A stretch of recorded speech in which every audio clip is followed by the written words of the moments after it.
Hi everyone! So Sally and I are here today with our March wrap-up. I can't believe I'm saying the words March wrap-up. I know! Crystal so kindly pointed out that the first quarter of the year is over already. It's too much to think about. So I don't know about you, but I had a pretty good reading month in March. As did I.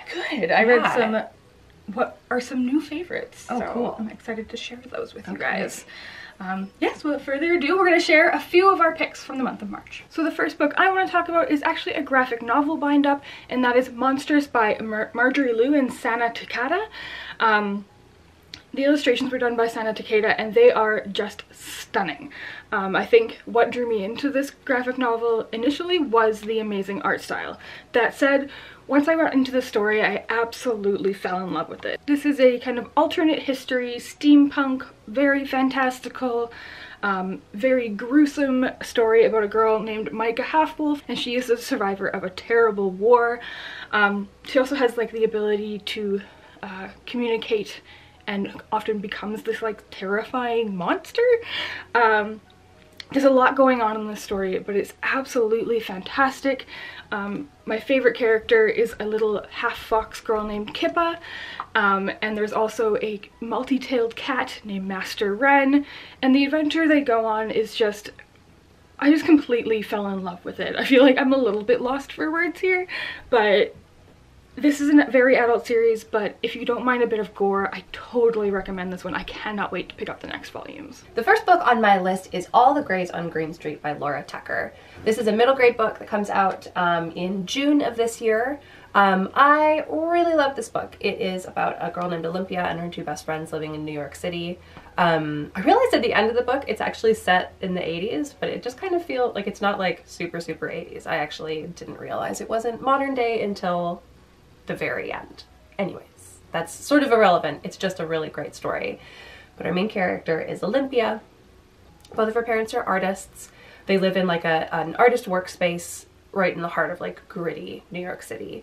And her dad has gone away. You sort of get like bits and pieces of the story of why he's gone away, but it's recent, and Olympia's mom has basically fallen into a depression and is not able to take care of Olympia, but Olympia is really keeping that secret from everybody in her life. So it's a bit of a mystery, and it's a really great friendship story, but it's also just like a very realistic depiction of what it would be like to have a parent with depression, and I think it's handled really nicely, and it's just full of great characters and great settings, and I really recommend it. Next up, I have A Man Called Uwe by Fredrik Backman. This book has had many praises sung its way. So many people have read it and said it's fantastic, and I don't know why I've been sleeping on reading it for so long. I ended up picking this up when I was on my trip to San Diego, and I just absolutely, completely, and utterly fell in love with it. I totally understand the hype. This is about kind of a curmudgeon-y older man named Uwe who was fairly recently widowed. He's a widower, and he's set up to be like this grumpy, very set in his ways man. But near the beginning of the story, new neighbors move in, and they kind of turn his life on its head and kind of make him get out of the ways that he's really stuck in. It is just a fantastically told story. It's sad, it's heartwarming. I just fell in love with every single character, and you can tell that Uwe, although being this like kind of grump, it just has like a heart of gold. And the amount of people he touches in the story and literally sometimes saves lives, and it's just fantastic. The hype is real. You should pick this one up. Next up, we have Time Sight by Lynne Jonell. This is a super fun historical fiction time travel story. Our main character, Will, he and his little brother are shipped overseas from America to spend the summer in Scotland with their aunt. Because their mother, who is a doctor, has gone to Doctors Without Borders or something like that, and basically she is in danger, so their dad has to go and try and rescue her, which is why they are spending the summer in Scotland. And when Will gets there on his sort of like ancestral family land, he quickly realizes that within this certain section of Scotland, because his roots are so deep, his family line goes back so far in this area, he can actually travel through time, and he and his cousin call this Time Site.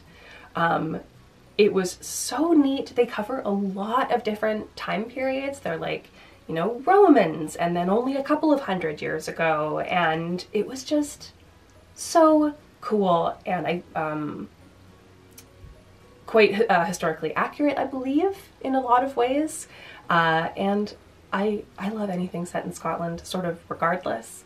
But if you are a fan of historical fantasy, this is definitely one for you to check out. And it comes out in May. And last for me, certainly not least, is a book I finished last night, and oh man, that was King of Scars by Leigh Bardugo. Guys, I messaged Karina as soon as I finished, and I said I am shook, because I was hearing that this book was getting mixed reviews.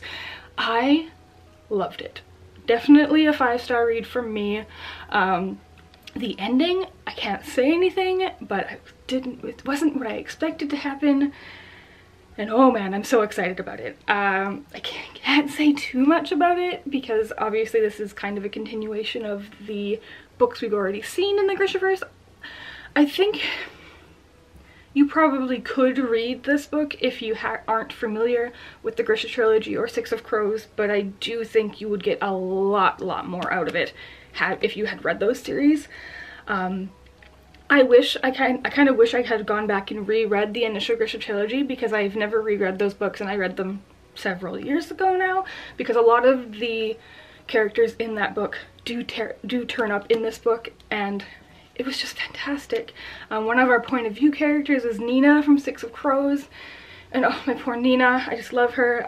Nikolai, that's not a spoiler, this is called the Nikolai duology. King of Scars is Nikolai. He was one of my favorite characters in the Grisha trilogy, and I'm so happy he's getting his own books.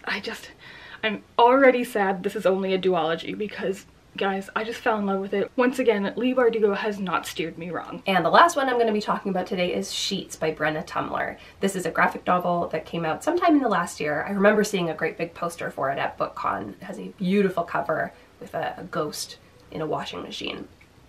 So our two main characters are 13-year-old Marjorie and unknown age Wendell. Marjorie, her mother has recently passed away. Her dad's really struggling. So at 13 years old, Marjorie is suddenly in charge of running the family's laundromat. And, you know, on top of going to school and just going through, you know, the horrors of gym class and that sort of thing, she's also struggling to run this business. And then we meet Wendell, who is a ghost.